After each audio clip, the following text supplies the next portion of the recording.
Welcome to Caribbean Focus. I am your host, Hermina Marcellin, and I would like to welcome virtually Ivie Bien-Aime. Please, could you help me again with Yeah, this beautiful pronunciation? yes, my name is pronounced Ivie Bien-Aime. Ivie Bien-Aime. Thank you very much for joining us on Caribbean Focus. Thank you so much for inviting me. You are most welcome. Caribbean Focus is the community voice of the Caribbean Research Center at Medgar Evers College, the weekly radio program highlighting Caribbean educational and social affairs aired on WNYE 91.5 FM. I am your host, Hermina Marcellin. And again, I would like to thank you, Evie, for joining us on Caribbean Focus. Thank you so much. Thank you so much for inviting me. I feel very fortunate for this opportunity to come and share my story. You are most welcome. You are originally from the Bahamas and a descendant of Haitian immigrant parents. May you share with us a little bit about your background? Yes, I was born in the Bahamas, Freeport, Grand Bahama, Bahamas. I arrived here, almost 40 years ago in the United States. I've lived here most of my life, originally of Haitian parents. Both of my parents are of Haitian descent. Most of my family, of course. And, my father was a tailor, my mother was a seamstress in the Bahamas. And when I migrated here, I migrated by myself to live with one of my elder sisters. And I have a very wonderful story of, just overcoming a true migration story that most Latinx and community descendants can also share in, because I was an undocumented immigrant that, actually had to go through channels in order to become a citizen in the United States. So one day I'll come back to share that story with you. It's too long to share. And you are and were a former site director of a campus elementary after school program and have previously held three positions with NYC Department of Education as a school-based parent coordinator, district family advocate, and family leadership coordinator. How did these positions prepare you for your current role as a community organizer? I would say, you know, becoming a self advocate was preparation for all of these jobs. Being involved as a family leadership coordinator in the schools. I started out as a parent coordinator, but before that, I was a PTA president. I immersed myself in the education of my son. And, through everything that I learned, I had to learn about community involvement, even as a PTA representative. I had to get to know my community, understand, become more civically engaged, become more aware of certain school policies. So I would say that in learning how to advocate for myself, I learned how to advocate for others and be better able to understand how community work. And through understanding how community work, it enabled me to understand the role as a community organizer. And speaking on the role as a community organizer, what are some of your responsibilities as a community organizer of housing equity?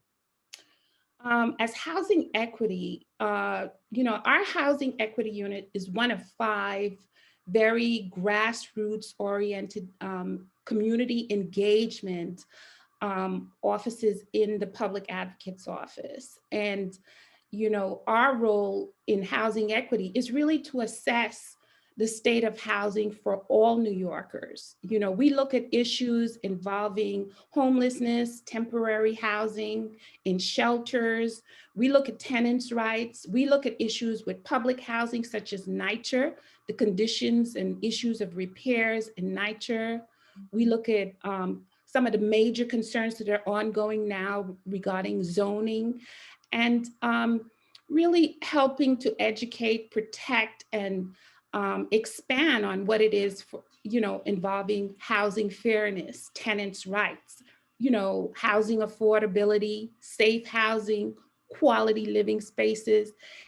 For us, housing is a human right in New York City. So we do everything, including help to, I guess, engage some of the policy issues, engage the community around the policy issues that are actually being prepared for further expansion of housing rights for tenants across New York City. So housing, our unit deal with everything related to housing. According to the 2020 US Census Bureau, in 2019, before the coronavirus pandemic hit, and again, highlighting that that was even before, an estimated 34 million individuals were living in poverty in the United States. What disparities do you think is the cause of this? That was a big question. That's a big question. I would say that uh, we have to look at the fact that the historical disparities that really affected Black and Brown communities. Blacks in America were behind the eight ball even before the pandemic. Um, for Blacks in America, we're looking at issues of discrimination. We're essentially looking at systemic racism. We're looking at issues that affected their jobs, homes, job security, health. The, the disparities are numerous, you know, and there's was, the intersectionality of all of it kind of brought us into a state of of emergency.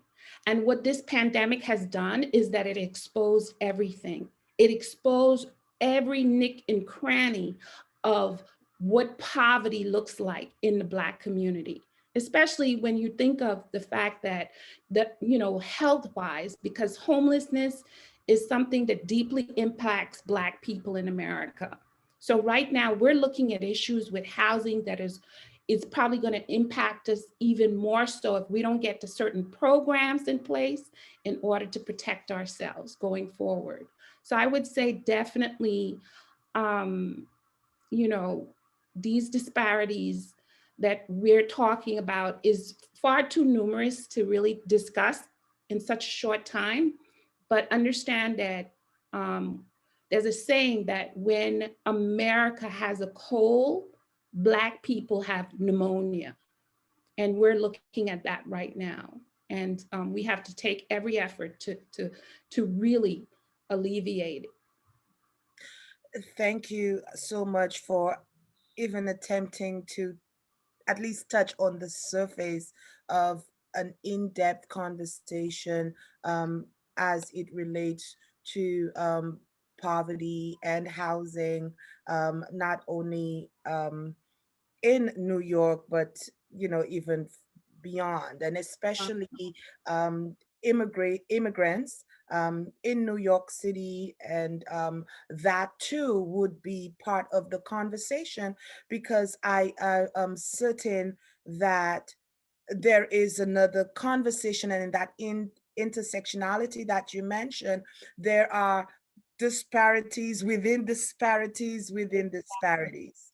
Exactly. Especially when you focus on how it impacts the Caribbean, how it impacts us as immigrants, migrating here, setting up shop. Many of us as immigrants are new business owners.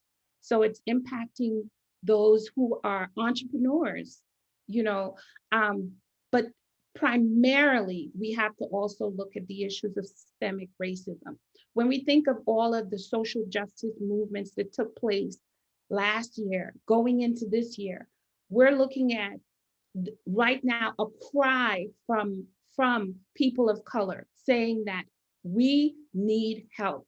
We need reparations for all of the, all of the systemic backwards policies that have actually kept us behind the eight ball for so long. So now is the time for America to start to look at it. And I'm glad that the new administration has actually the bills for racial equity that they just signed, that the President Biden just signed, is a step in the right direction. You know, all of those systems that are disproportionately impacting people of color have to be examined point by point in order for us to be able to move forward. And it's, of course, pre-COVID, it was a problem, pre-COVID, but now we really need systems in place. We need supports in place in order for us to not only get back to where we were, which was not a good place, but we need to get beyond that as well.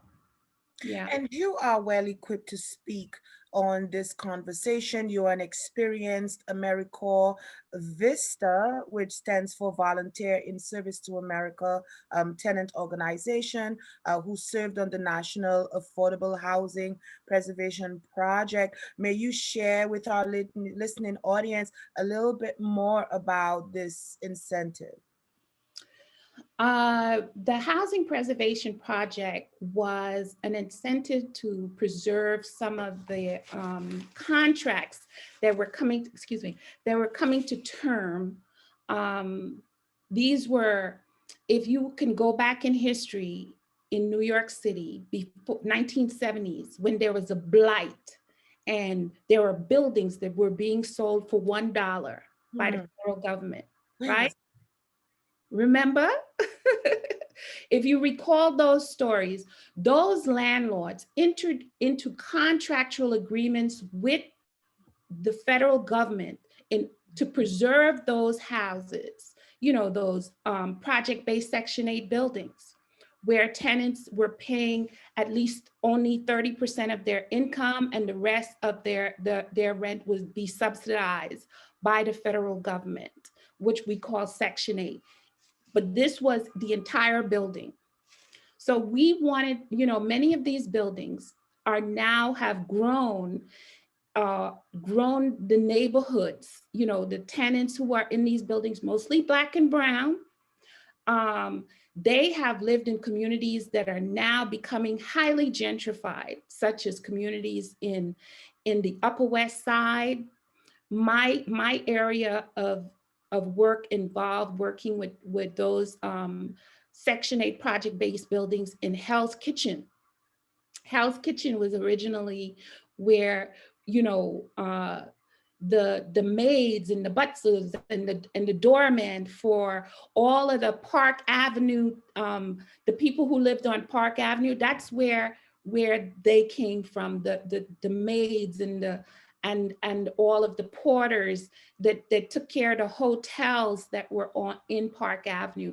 They grew the community. They actually went into those houses, those preserved houses. Usually Hell's Kitchen, at the time had a high crime area. The people who were the indigenous neighbors that actually built it up. The reason why I love that role, as my role as a Vista, and let me just tell you, as a Vista, we have to pledge 1 year commitment to work as a volunteer in service to America. And I worked on this affordability project because I thought that those people, many of them who are elderly seniors, Black and brown seniors, who have lived in their community for, like, some people 50 years or more, and they deserve to be in their spaces. They deserve to be able to age in place in their homes and the communities that they built up. And that's why I wanted that job. And I'm proud to say that as part of the Housing Affordability Project, we were able to preserve 9 projects. and that's like over 996 units. So almost 1,000 families got a chance to stay in their homes and not be evicted or displaced through gentrification that's taking place in their communities right now.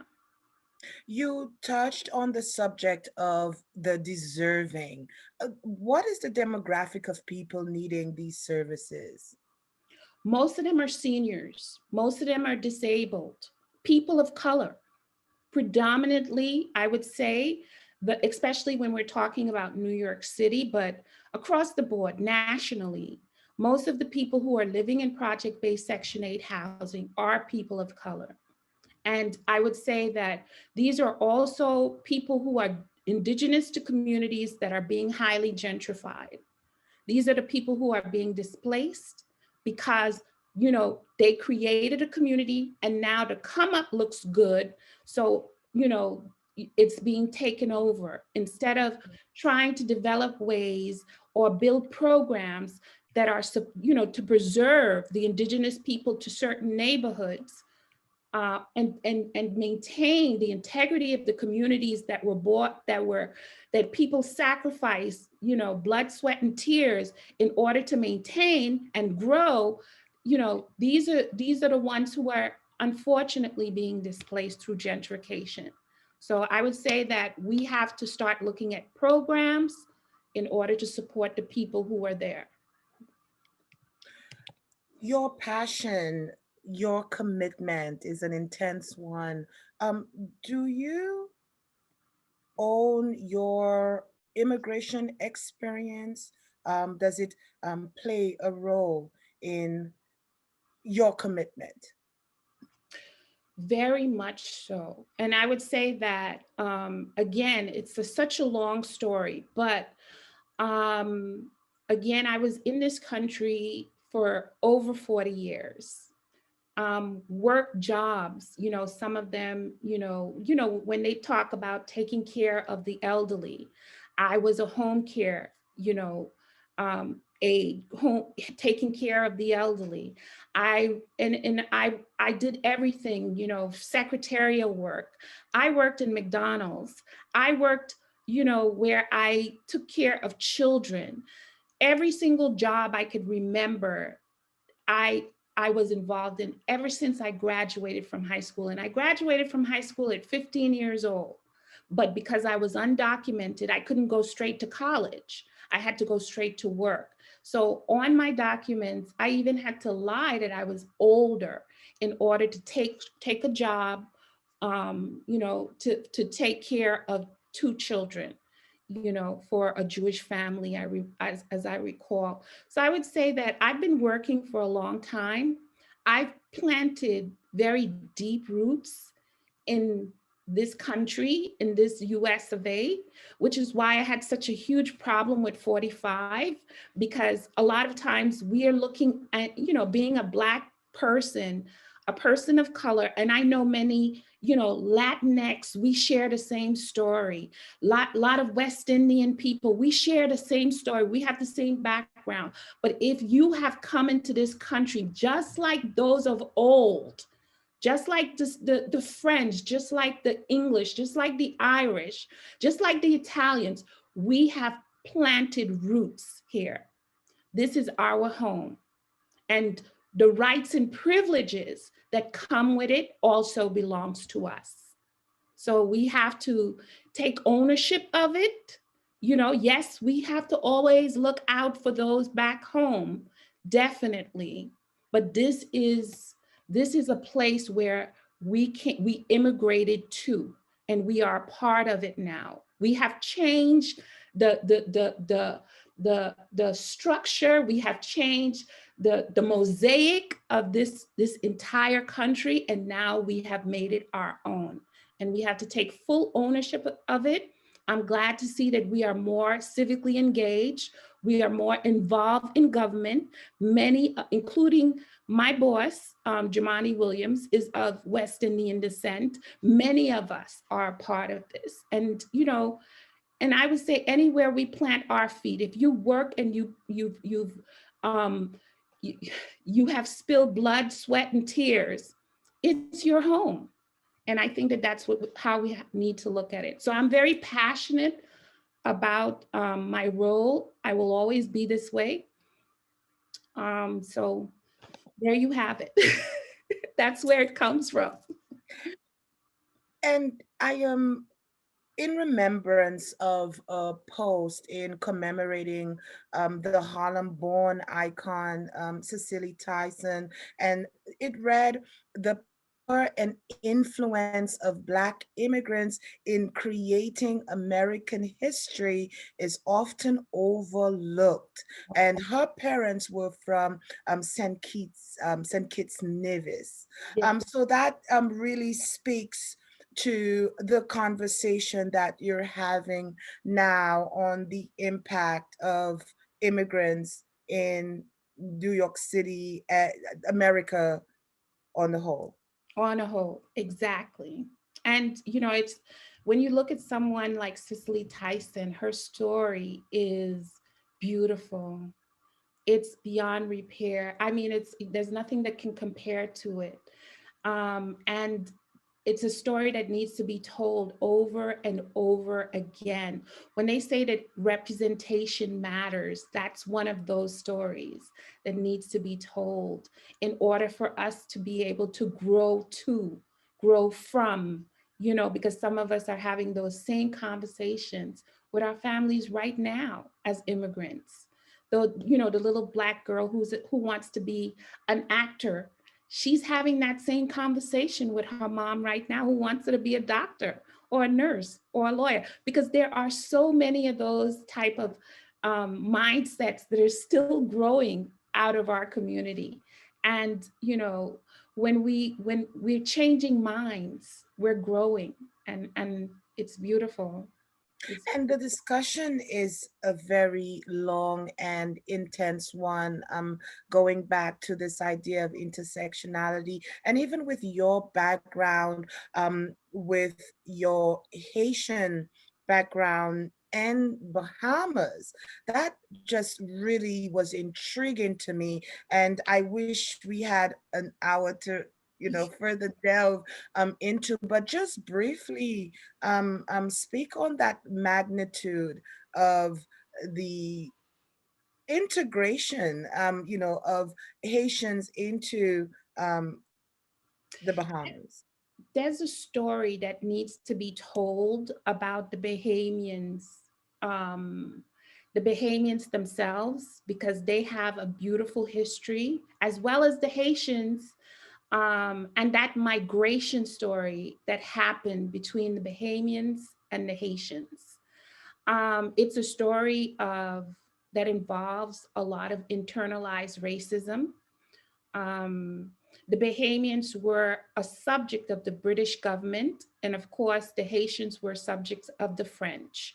The Haitians obtained their independence first, and of course, with that came a lot of Haitians don't like to hear that the Haitians were invited to come to the Bahamas at first.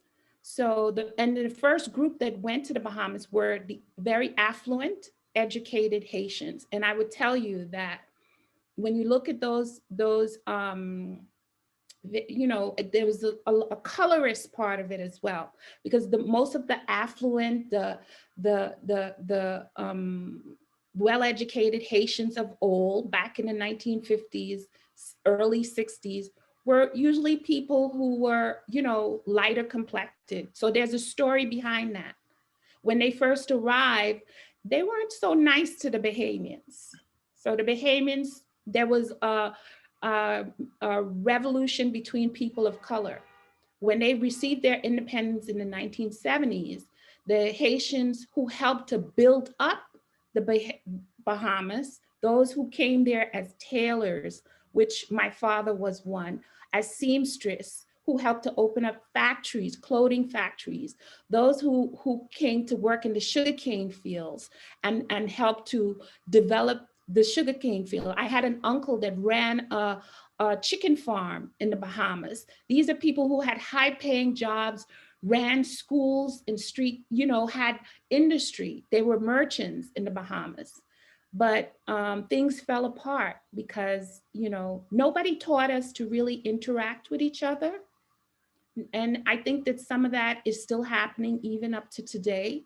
When we saw what happened when the hurricane hit the Bahamas, and many of the Haitian peoples were, especially most of the time in the 1970s, most of the people who started coming into the Bahamas were the poor Haitians who were migrating from what they call the mountains, Mun Mun, because when Papa Doc fell, all of the city opened up to the poorer Haitians who came from the mountains, came from the villages, came to live in the city. The city was overrun. There are stories and books that you could read. One day next time I'll come with a list of books where everybody wanted to live in the city and everybody had access because they had a revolution and they overthrew the Tonton Macoutes who were no longer there to threaten them to get off the streets. So they came into the cities and they started migrating to the Bahamas. These were less educated Haitians who were taking menial jobs. And when the hurricane hit the Bahamas, those are the ones that we saw. So a lot of Haitian people will say, oh, the Bahamians didn't treat the Haitians very well, but they don't know about the previous history. So there's a big story behind that. And I would say that it's also telling us how to, it's a story that's I guess a teachable story because it tells us how to treat each other from island to island, because right now there was a time because of the migration of the 1970s, the original boat people, the image that was actually put on the press of Haitian people, you would think that every Haitian person that came here came in a boat. Or every black person that migrated here came on a boat, the banana boat people, they call it. No, And that is an attempt of generalization which could be so faulty. But you are engaged in creating your own story and writing your own story in a sense of your involvement and continuing to be passionate in helping those who are in need. How would people get information, especially regarding housing related issues, food insecurity solutions throughout New York City? For New York City right now, I would say that there are some support systems that are set up. I would say that for those, even if you're an immigrant, because you can actually call 311. There's a tenant hotline. You can get free help over the phone from a public engagement unit that is set up with multiple languages. Even if you don't speak the language, you will able to get assistance. So I would say call 311. Also, as a part of 311, there is help, rental assistance for those who need help with housing. There is assistance for food insecurities, even though I'm involved personally in efforts to help alleviate some of the food insecurities, especially because our communities of immigrant and undocumented immigrants in New York City right now are facing, I guess, the highest. They're under threat. They're being left out of all of the government programs. They're the ones that don't really get, they're not getting the stimulus checks. They're not getting any of the benefits that these government programs have. So I would definitely say that get to the churches because the churches do offer help, and I'm talking directly to those who are undocumented, even immigrants. If you are food insecure, there are programs, and a lot of our churches are aligned with City Harvest. They're aligned with Get Food New York. They should have a program or a pantry in place, especially right now, in order to get food. And if anybody needs help, I would say, there is a food every Saturday between 12 and 3 at Life of Hope. It's located at 1377 on Flatbush, 1377 Brooklyn Avenue. So, and I could have the telephone number that you can call, or you could definitely give me a call directly at 929-301-0620. Please, and I could also put a flyer so that, check out the flyer, go to Life of Hope, that's LOH.org. Life of Hope, LOH.org, in order to get more information on where you can get some food. There's also programs for community fridges in our neighborhoods. We do have one on Nostrand and Rogers that you can get non-perishable foods. That's right there. There's a fridge right there. You look, you'll find it. It's very exposed where there are certain unions that came together to form a community fridge so people could actually bring food, replenish the food on a regular basis, and anybody can go and pick up the food if you need it. So And that is right on Nostrand no and, Rogers. and Rogers. Ivie, I would like to thank you once again for joining me today on Caribbean Focus. Continue to be an advocate in helping those in need. Thank And you. I would definitely welcome you back to Caribbean Focus so we could have that extended conversation. Definitely. I look forward to that. And thank you for the work that you're doing, highlighting some of this information in our community. I just wanted to also say that, all of the information that today is really timely. So please take advantage. And I appreciate the opportunity to share my voice and to come in and provide this information. Thank you so much for having me. Thank you very much. This has been Caribbean Focus. I am your host, Hermina Marcellin. Thanks for listening and watching. See you soon.